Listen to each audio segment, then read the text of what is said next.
पर आपका बहुत बहुत स्वागत है। आपके साथ मैं हूं राकेश पांडे। शाम के 6 बजने वाले हैं। वक्त हो गया है खबरों के सिक्सर का। दिल्ली में तबलीगी जमात के निजामुद्दीन मरकज में हुए कार्यक्रम के बाद से देश में कोरोना मामलों में एकदम से बढ़ोतरी हुई। दिल्ली पुलिस को तब से तबलीगी जमात के मौलाना साद की तलाश है। आपको बताते हैं कि मौलाना साद को लेकर कई खुलासे होने के बाद सुरक्षा एजेंसियां उसकी तलाश में है। ED, crime branch, Delhi police मौलाना साद की सरगर्मी से तलाश कर रही है। आज इसी कड़ी में निजामुद्दीन मरकज में हुए कार्यक्रम के बाद से देश में कोरोना मामलों में एकदम से बढ़ोतरी हुई। दिल्ली पुलिस को तब से तबलीगी जमात के मौलाना साद की तलाश है। आपको बताते हैं कि मौलाना साद को लेकर कई खुलासे होने के बाद सुरक्षा एजेंसियां उसकी तलाश में है। ED, crime branch, Delhi police मौलाना साद की सरगर्मी से तलाश कर रही है। आज इसी कड़ी में क्राइम ब्रांच की टीम ने यूपी के शामली में मौलाना साद के फार्म हाउस पर छापेमारी की। बताया जा रहा है कि क्राइम ब्रांच की टीम ने फार्म हाउस पर मौजूद कुछ लोगों से भी बातचीत की और कई अहम जानकारियां जुटाई। लेकिन सबसे बड़ा सवाल यह है कि ये मौलाना साद आखिर कहां छिपा बैठा है। लगातार ऑडियो मैसेज जारी कर रहा है, चिट्ठियां लिख रहा है, लेकिन मौलाना साद सामने क्यों नहीं आ रहा है। सवाल बहुत हैं, लेकिन जवाब एक भी नहीं है। ऐसे ही कई सवाल आपके, हमारे और जनता के जहन में उठ रहे हैं। आज सब सवालों के जवाब आपके सामने आएंगे। 25 दिनों से पुलिस मौलाना साद उसकी तलाश में है और वो अंडरग्राउंड है। मरकज का मौलाना साद कहां छिपा बैठा है कि पुलिस उस तक नहीं पहुंच पा रही, ये एक बड़ा सवाल है। आइए देखते हैं ये रिपोर्ट। सल्ली अला रसूलिल करीम अम्मा बाद। मेरे मुहतरम दोस्तों, अज़ीज़ और बुजुर्गों, अंबिया अलैहिमुस्सलाम अल्लाह उसकी आवाज सुनाई देती है लेकिन वो दिखाई नहीं देता। उसकी करतूत नजर आती है लेकिन वो नदारत है। पुलिस और क्राइम ब्रांच की टीम उसके पीछे है लेकिन वो उनके हाथ नहीं आ रहा। मरकज का मौलाना साद आखिर किस बिल में छिप गया है जहां उसे पकड़ना ही मुश्किल हो गया है। क्या साद को पकड़ पाना पुलिस की बस में नहीं? क्या साद को कोई बचा रहा है?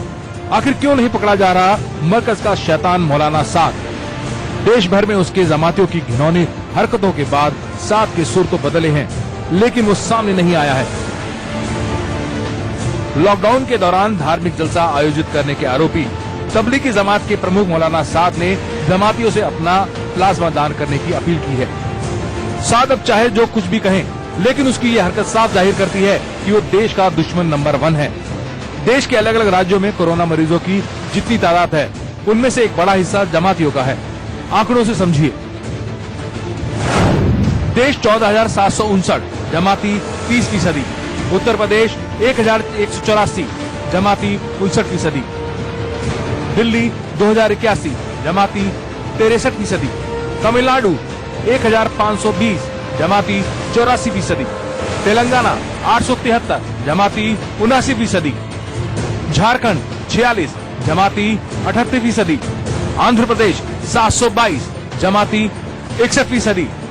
आसाम 33, जमाती 91%।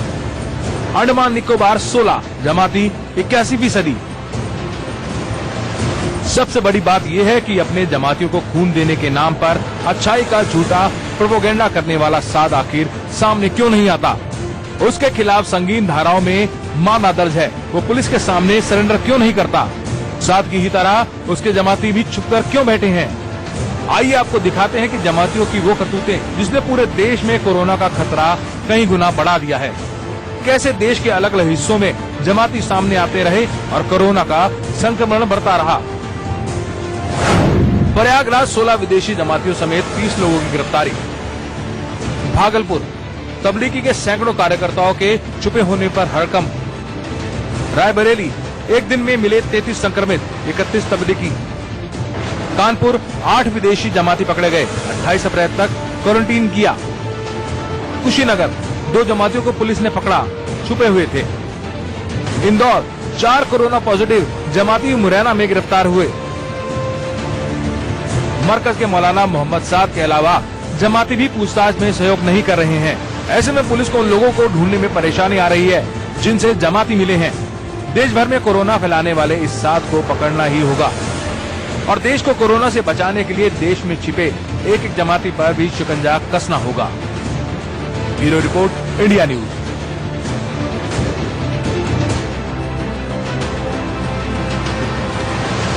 और चलिए, ये रिपोर्ट आपने देखी और सारे हम साथी अक्सर 6 बजे में आपको एक एक करके सारी बड़ी खबरें बताते थे, लेकिन आज एक साथ हैं। आज एक साथ इसलिए क्योंकि मौलाना साहब के वकील मुजीबुर रहमान हमारे साथ जुड़ चुके हैं। उनसे हम सवाल करेंगे एक एक करके। और पहला बड़ा सवाल मुजीबुर साहब, पहला बड़ा सवाल तो यही है, लॉकडाउन का वक्त है, इस लॉकडाउन में क्वारंटीन पीरियड में वकालत यह कि मौलाना साहब बेगुनाह, लेकिन छिपने की जरूरत क्यों?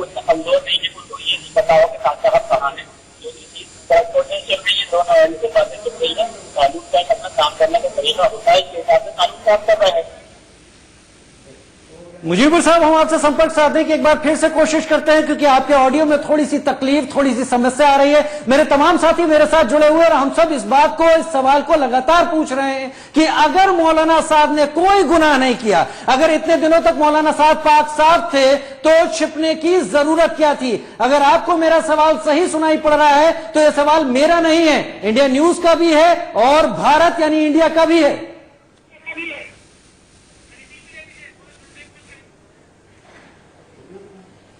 तो चलिए ठीक है, आगे हम सवाल करेंगे मुजीबुर रहमान से, लेकिन दूसरी तरफ जो सूत्रों से हमें जानकारी मिली है कि मौलाना साहब ने अपना कोरोना टेस्ट कराया है। मौलाना का टेस्ट तो हो गया, लेकिन टेस्ट की रिपोर्ट 2 दिन बाद आएगी। एक खबर और सामने आ रही है कि मौलाना के ससुराल के आसपास के एरिया को भी हॉटस्पॉट घोषित कर दिया गया है। तो ये बड़ी खबर है मौलाना साहब को लेकर। हमारे सहयोगी राशिद हाशमी ग्राफिक्स के जरिए आपको बताएंगे कि मौलाना साद के ससुराल के हॉटस्पॉट वाले इलाके कौन से हैं, और साथ ही बताएंगे कि मौलाना साद पर कौन कौन से आरोप लगे हैं और आखिर मौलाना कहां छिपा हो सकता है।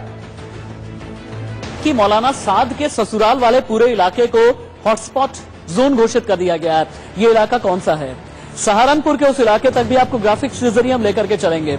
मौलाना साद का ससुराल थाना मंडी क्षेत्र, पीर वाली गली, एकता कॉलोनी, मोहल्ला मुफ्ती, चांद कॉलोनी, अरबी मदरसा, ये पूरे वो इलाके हैं जो कि मौलाना साहब की ससुराल वाला इलाका कहा जाता है। सहारनपुर वाले इलाके में पूरी तरह से इसे हॉटस्पॉट घोषित कर दिया गया है। लेकिन हाँ, मौलाना साहब को ढूंढा जा रहा है, दिल्ली पुलिस की क्राइम ब्रांच ढूंढ रही है।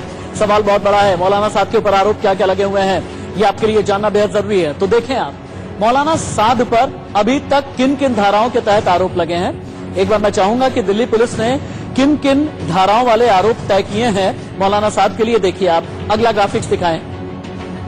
हाँ, मौलाना साहब पर पुलिस का शिकंजा कसने से पहले आईपीसी की एक्ट यानी धारा 269, धारा 270, बीमारी फैलाने के लिए गैर जिम्मेदाराना काम, बीमारी को जानबूझकर फैलाने का आरोप, ये 2 धाराएं हैं। इसके अलावा आपराधिक साजिश यानी आपराधिक षड्यंत्र 120B और 304 गैर इरादतन हत्या का केस। अगर 304 साबित हो गया तो फिर 10 साल की जेल होती है। लेकिन अगर बीमारी फैलाने के लिए गैर जिम्मेदाराना काम साबित होता है और इन धाराओं के तहत अगर आरोपी पाया जाता है मौलाना साहब, तो 6 महीने की जेल या फिर जुर्माना हो सकता है। यह अभी की बड़ी खबर है। यानी मौलाना साहब को तलाशने से पहले ससुराल, साहब का घर, मोहल्ला, गली, वहां तक दिल्ली पुलिस की क्राइम ब्रांच पहुंच रही है और हम भी वहां तक पहुंचने की लगातार कोशिश कर रहे हैं। लेकिन हाँ, मक्कार मौलाना आखिरकार है कहां पर, कहां छिपा हो सकता है? चूंकि दिल्ली पुलिस की क्राइम ब्रांच पता लगाने की कोशिश कर रही है, तो हम बताते हैं कि हमारी इन्वेस्टिगेशन क्या कहती है। शामली के कांधला में मौलाना साहब का फार्म हाउस है, वहां पर छिपा हो सकता है। अगला, शामली में 2 महीने में एक बार परिवार के साथ में आता है, चूंकि वहां पर तलाश की जाएगी। मौलाना साहब 2 से 3 दिन तक हर महीने आकर के रुका करता है। सहारनपुर में मौलाना साहब की ससुराल है, पूरे इलाके को हॉटस्पॉट जोन घोषित कर दिया गया है। सहारनपुर में साहब के 2 रिश्तेदार चंद दिनों पहले ही कोरोना पॉजिटिव पाए गए थे, हमने आपको बताया था और दिखाया था। जाकिर नगर दिल्ली का इलाका, वहां पर लगातार दिल्ली पुलिस की क्राइम ब्रांच तलाश रही है। दिल्ली के जाकिर नगर में मौलाना साहब का एक और घर है, परिवार के साथ जाकिर नगर में यहीं पर आकर के रहता था मौलाना साहब, जब भी तबलीगी जमात का कोई प्रोग्राम होता है तब। तो ऐसे में क्या ये माना जाए कि मौलाना साहब, दिल्ली पुलिस छापेमारी कर रही है। वकील ने ये कहा कोरोना टेस्ट करा लिया गया है, एक पूरी फौज तो इकट्ठा करके हमने कल ही आपको बताया था कि रखी गई है। तो राशिद की ये रिपोर्ट आपने देखी हमारे सहयोगी की। एक बार फिर से मौलाना साहब के वकील हमारे साथ जुड़े हुए हैं। मुझे उम्मीद है कि इस बार आवाज आपको आ रही होगी। पहला सवाल तो यही कि जब कोई गुनाह नहीं तो छिपने की जरूरत क्यों? मैंने आपको बताया कि छुपा हुआ कोई नहीं है। वो आपको लग रहा होगा कि छुपे हुए हैं, लेकिन इस देश की जो पुलिस है, जो इंफॉर्मेशन एजेंसीज हैं, जो एडमिनिस्ट्रेशन है, वो इतना कमजोर नहीं है कि उनकी नजर से साहब बचे हुए हों। दोनों तरफ से करस्पॉन्डेंस चल रही है। कानून का एक अपना तरीका होता है काम करने का। कानून अपना नहीं काम तो कर फिर रहा है। शामली में ये एजेंसियां क्यों गई थी वकील साहब? मौलाना मोहम्मद शामली अगर एजेंसियों ताउन कर रहे हैं, अगर मौलाना साहब एजेंसियों की पहुंच में है तो शामली में आज पुलिस की टीम क्यों गई? ईडी जांच कर मौलाना साहब की तलाश क्यों कर रही है? और मौलाना साहब इतने बेगुनाह हैं तो खुद जाकर एजेंसियों के सामने हाजिर क्यों नहीं हो जाते? आपकी तलाश कोई नहीं कर रहा है। वो वहां क्या ढूंढने गई वो बताएंगे कि वहां पे क्या चीज वो ढूंढने गए, क्या पता करने गए हैं। अच्छा, मुझे एक बात बताइए मुजीद साहब, क्योंकि मौलाना साद जो ट्रेनिंग अपने लोगों को देते हैं उस पर लगातार सवाल खड़ा हो रहा है और इस पूरे घटनाक्रम के बाद वो सवाल गहरा गया है। आप देखिए, अब जब पुलिस पूछे, सुन लीजिए मेरा सवाल पहले आप, पुलिस जब पीछे पड़ी हुई है तो अब मौलाना साद अपने लोगों को कह रहे हैं कि पुलिस को सहयोग कीजिए और क्वारंटीन में चले जाइए, कोरोना जांच जरूरी है, ये तमाम बातें। लेकिन पहले क्या कह रहे थे जरा याद कीजिए, उनका ऑडियो क्लिप जो कि बहुत वायरल हुआ था और उन्होंने ये कहा कि मस्जिद से बेहतर मरने की जगह नहीं हो सकती, इसलिए मस्जिद में आओ। लॉकडाउन लगने के बाद अगर इस तरह की बात की गई थी, क्या अब मौलाना साद को इस बात का अफसोस है कि उन्होंने अपने लोगों को गुमराह किया था उस वक्त? पहले तो मैं पूछूंगा, आपने कहा है ट्रेनिंग देते हैं, मैं ब्रीफ करना चाहूंगा वो ट्रेनिंग की, कौन सी ट्रेनिंग की आप बात कर रही हैं, ताकि मैं उसकी भी व्याख्या कर सकूं। आप बताएंगे ना सर, क्योंकि ऑडियो क्लिप जो वायरल हुआ था उसमें सीधे ये कहा जा रहा था, क्या मौलाना साहब का कोई ऑडियो क्लिप वायरल नहीं हुआ था जिसमें वो कह रहे हैं कि मस्जिद से बेहतर जगह मरने की और नहीं हो सकती? आप बता दीजिए कि वो झूठ है, कह दीजिए कि ऐसी बात नहीं की मौलाना साहब ने, और या तो जो अभी वो कह रहे हैं वो सही है या फिर तब वो कह रहे थे ये बात सही है। दोनों बातें सही है, मैं आपको बताऊंगा। अच्छा, अब आप सुनिएगा आराम से। एक रिलीजियस स्कॉलर, चाहे वो किसी भी धर्म का हो या कोई भी आदमी जो किसी धर्म को मानता हो, उसके लिए मंदिर, मस्जिद, गुरुद्वारा, चर्च सबसे पवित्र स्थान होता है। मेरे लिए भी है, आपके लिए भी होंगे। लॉकडाउन के बाद भी बात तो सुनिए, जुटने के लिए कहा उन्होंने, इसका मतलब आप कह रहे हैं कि पहले जो कहा था मस्जिद में जुटने के लिए कहा था वो बात ठीक कही थी, और अब जो कह रहे हैं वो भी सही है, यानी कि हिपोक्रेसी तो साफ दिख रही है साहब। नहीं, अब देखो, मैं बड़ा खुश हुआ था कि यहाँ पे डिबेट नहीं हो रही है। आप 4 लोग मुझसे सवाल करेंगे, मैं जवाब दूंगा, आपके जरिए पूरा देश को पता चलेगा। लेकिन आप ही जो पैनलिस्ट का काम बोलिए साहब, बोलिए, लेकिन ये मत कहिए ना कि दोनों बातें सही है। कोई एक बात चुन लीजिए आप, पहले वाली या बाद वाली। दोनों ही बातें सही है। मैं आपको लॉजिक दूंगा, मैं आपको पूरी बात बताऊंगा। मैं आपको ये कह रहा हूं कि हिंदुस्तान के अंदर कितने लोग जो है जमात से जुड़े हुए हैं या जो जमात में आते जाते हैं, उनकी तादाद में आपको बता दूं करोड़ों में है। करोड़ों आप गिन नहीं पाएंगे, 10 करोड़ हैं लोग। ठीक है, एक जब आवाज लगती है ना जमात की, आ जाइए, जवाब नहीं है मुझे, जवाब है, इसी में जवाब है। अब 10 सेकंड सुन लीजिए मुझे। जब एक जमात आवाज लगाती है तो 20 लाख 25 लाख आदमी यूं इकट्ठे हो जाते हैं 24 घंटे के अंदर कहीं भी। तो अगर आप कहती हैं कि उन्होंने जो मस्जिद को कहा था कि पवित्र स्थान है, आप आ जाइए वहां, तो क्या करोड़ों लोग पूरे हिंदुस्तान में इकट्ठा हुए मस्जिदों के अंदर? नहीं हुए ना। इसका मतलब वो उनकी अपील नहीं थी। आप उसको गलत कंटेक्स्ट में देख रही हैं। वो एक रिलीजियस लीडर अगर कहता है कि मस्जिद एक पवित्र स्थान है और कोरोना से नहीं डरो, तो ये तो हमारी सरकार ने भी कहा था कि कोरोना से नहीं डरो, और हम आज भी कहते हैं कोरोना से मत डरो, इससे लड़ो। लोगों ने सुना नहीं। हम आज भी कह रहे हैं, आप ये कह रहे हैं कि मौलाना ने अपने लोगों से मस्जिद में इकट्ठा होने के लिए कहा था, लेकिन उनके लोगों ने उनकी बात नहीं मानी। और अब जब पूरा प्रकरण सामने आया है, जब सच सामने आया है, कैसे मरकज के लोग यहाँ वहाँ छुपकर कोरोना फैला रहे थे, ये सामने आया है, तो मौलाना अपनी बात से पलट गए। आपकी बात से तो यही जाहिर होता है मुझे साहब। नहीं, अगर मौलाना साहब इकट्ठा करने को कहते तो खुद मरकज वाली मस्जिद के अंदर, मरकज के अंदर बंगले वाली मस्जिद में 10,000 आदमी इकट्ठा मिलता आपको मैं बता दूं। तो मौलाना क्या ये चाहते थे कि उतने लोग इकट्ठा हो जाएं? मौलाना क्या इसी मकसद से अपने लोगों को कह रहे थे मस्जिद में इकट्ठा होने के लिए? मुजीद साहब, क्या मौलाना इसी मकसद से इतने लोगों को मस्जिद में इकट्ठा होने के लिए कह रहे थे? क्या वही उनका मकसद था जो अभी आप आज इस बातचीत में बता रहे हैं कि अगर उनकी बात सुनी होती लोगों ने, अगर उनकी बात सुनी होती लोगों ने, तो 10,000 लोग इकट्ठा हो जाते मस्जिद में? ये तो बहुत आपत्तिजनक बात आप बता रहे हैं मुजीद साहब। मौलाना साहब की अगर ये मंशा आप जाहिर कर रहे हैं तो यकीन मानिए ये पूरा हिंदुस्तान आपको सुन रहा है, और इससे भयानक मंशा कोरोना काल में और कुछ नहीं हो सकती। सुनने देंगी तो सुनेगा मैडम। जी बताएं। ये मुजीबर साहब। आपको लग रहा है कि उन्होंने अपील की कि लोग आके इकट्ठे हो जाएं और लोगों ने उनकी बात नहीं मानी। ऐसा कोई नहीं है कि उनकी बात नहीं मानेगा। वो कल को आज फिर 25 लाख आदमी कहीं बुलाएंगे, आ जाएंगे। ये आपको लग रहा है कि उन्होंने वो अपील लोगों को मस्जिद में बुलाने की थी, क्योंकि आप उसको उस एंगल से देख रही हैं। बहुत बेहतर उनके मुजीबर followers साहब। हैं, उनको मालूम है कि ये अपील नहीं है।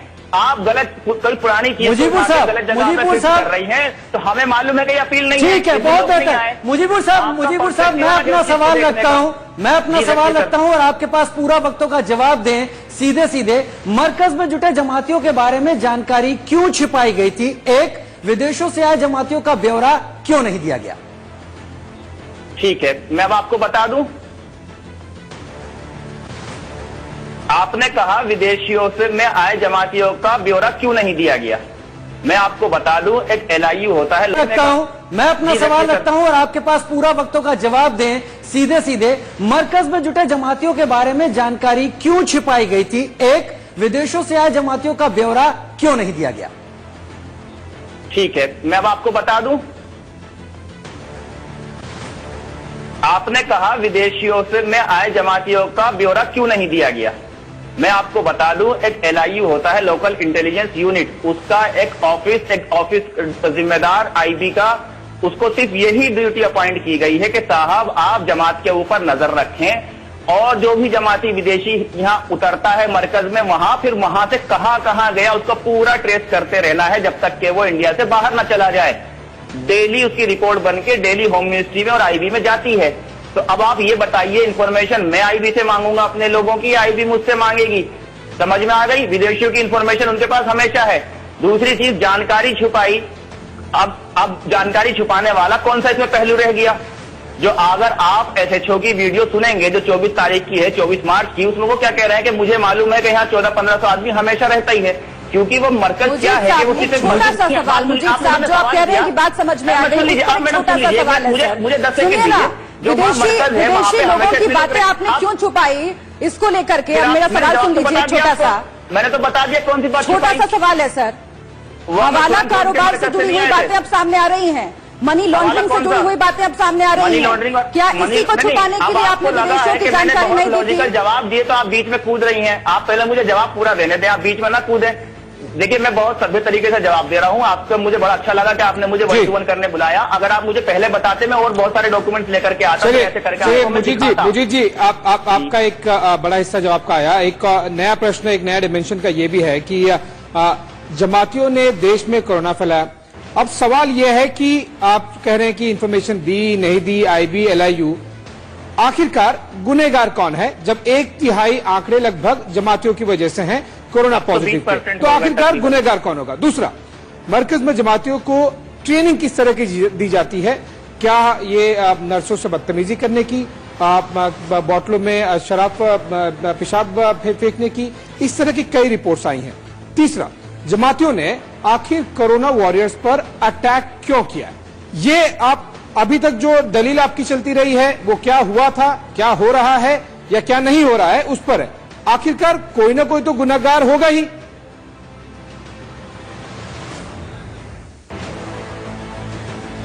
जी, मैंने सुन लिया आपका। मैं जवाब देता हूं अगर आपके सवाल पूरे हो गए। जी जरूर। सबसे पहले जो आपने कहा आंकड़े 30% हैं, ये सरकारी आंकड़े मैं आपको बता दूं। ये जो आपने अभी दिखाया अपने चैनल के ऊपर 14,000 कुछ लोग जो है कोरोना है, ये आपका पुराना आंकड़ा है। अभी आज की तारीख में तकरीबन 22,000 के करीब कोरोना के हैं, लेकिन वो जो बाकी जो मेजोरिटी इसमें बढ़ी 14,000 से लेकर के जो 22,000 तक की है, वो जमाती नहीं है उसके अंदर। तो अगर आज की तारीख में आप देखेंगे बात को, तो जमाती का जो आंकड़ा है जो सरकार हमें बताती है वो 20% के करीब है, यानी कि 80% सोर्स जो है जमात नहीं है।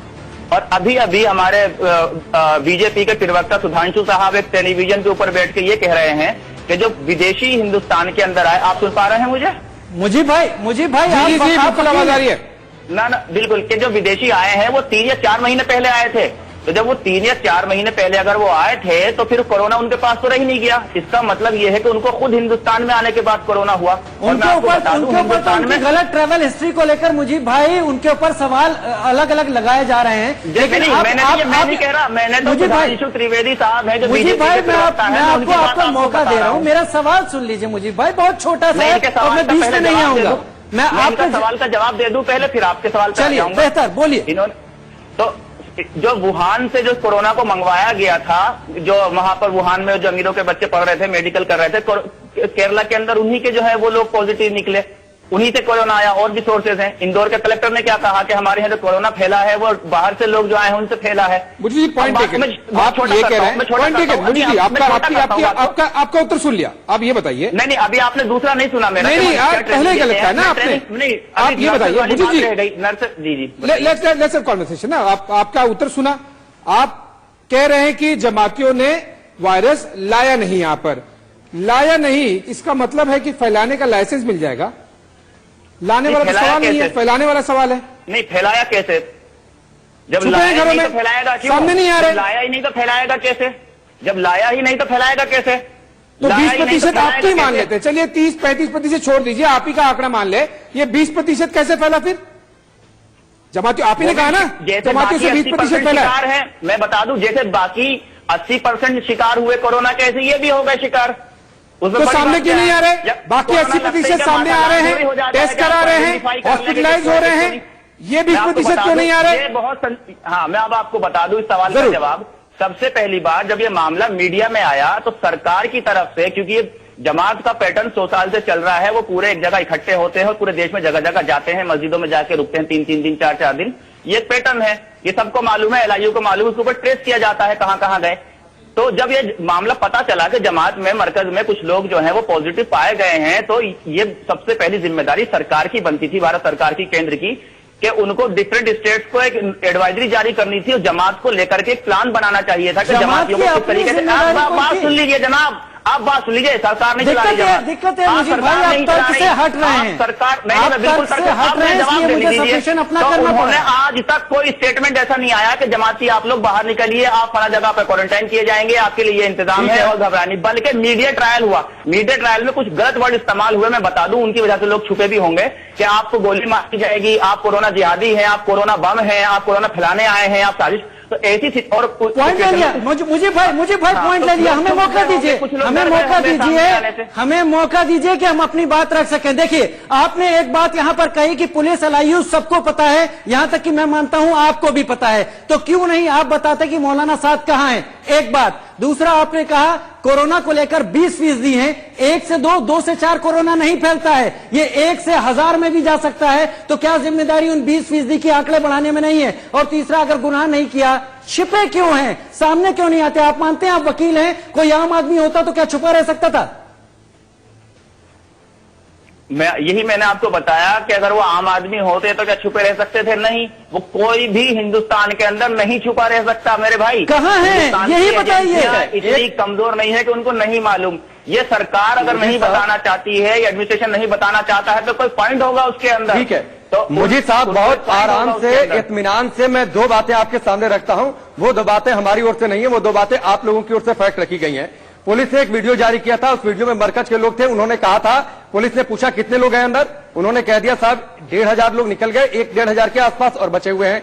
जब इवैक्यूएशन होता है तो 2361 लोग निकलते हैं, जो दिल्ली सरकार ने आंकड़े जारी किए, यानी मरकज के लोग उस दिन झूठ बोल रहे थे, पहला।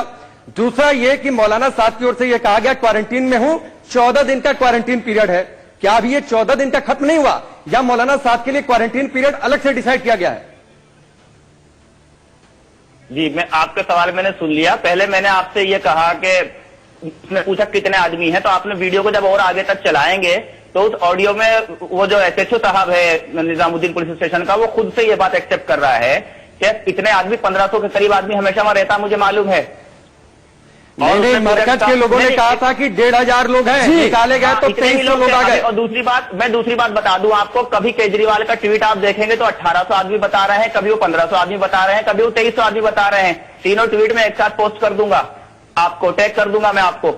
नहीं, वो बयान भी आप जाकर खोज लीजिएगा, वो बयान भी आप जाकर खोज लीजिएगा मौलाना साहब, जो दिल्ली सरकार ने ऑथेंटिक तौर पर कहा था कि 2361 लोग निकाले गए हैं। उप मुख्यमंत्री मनीष सिसोदिया की यह बाइट है, सभी चैनलों ने चलाई थी। ठीक है, चलिए, बहुत बहुत शुक्रिया, आपने हमारे सवालों का जवाब दिया, लेकिन क्वारंटीन पीरियड वाले सवाल को आप फिर से टाल गए। 14 दिन का क्वारंटीन पीरियड या 28 दिन का, 1 महीने का पीरियड खत्म हो गया है, अपना सरकार काम कर रही है, उन्होंने टेस्ट कराया अपना। चलिए, ठीक है, बहुत बहुत शुक्रिया आपका मुजीद साहब, बहुत बहुत शुक्रिया हमसे जुड़ने के लिए, हमारे तमाम सवालों का जवाब देने के लिए। मौलाना साद के वकील मुजीद मरकज हमारे साथ जुड़े हुए थे, जो सवालों का जवाब दे तो रहे थे लेकिन अपने हिसाब से। वक्त यहां पर ब्रेक।